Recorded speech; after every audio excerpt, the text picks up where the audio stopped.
Kasi kapatid ko po si Alfreda Halasan, 27 years old. 6 years na po siya pumapasok sa Gendes. Yung nanay ko po hindi niya po matanggap na wala na po ang kapatid ko.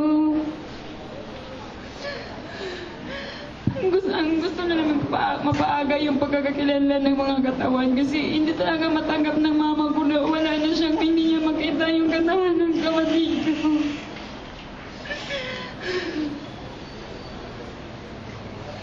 Saka yung perang binibigay nila makatanggap man ng SS ng ano-anong benefits yan, hindi nila mapapantayan yung sakit na nararamdaman namin na nawala na yung mahal namin sa buhay. Kahit ilang daang saan man na pera matatanggap namin, hindi nila mapapantayan kahit ito. Sana po yung mapabilis po yung kakakilanlan ng mga katawan ng mahal namin sa buhay.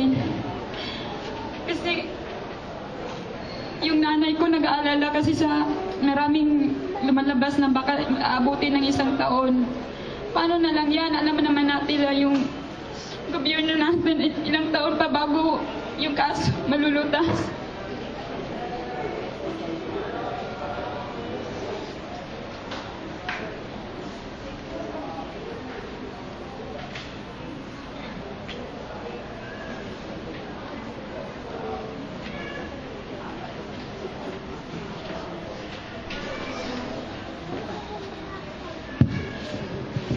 Salamat po. Ikiramay po muli.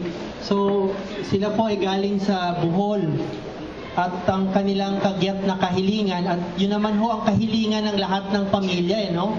Yung agarang matukoy, ma-identify yung labi ng kanilang mga kaanak. Meron ho bang update na sa inyo ang national government o local government kung paano ang mga magiging konkretong hakbang para po i-identify yung labi ng inyo pong mga kaanak? Ano ho yung pinakahuling binanggit sa inyo ng mga nasa pamahalaan? Meron po bang makakapagsabi? Bali bukas po kasi. Ang ano kasi, bali bukas po may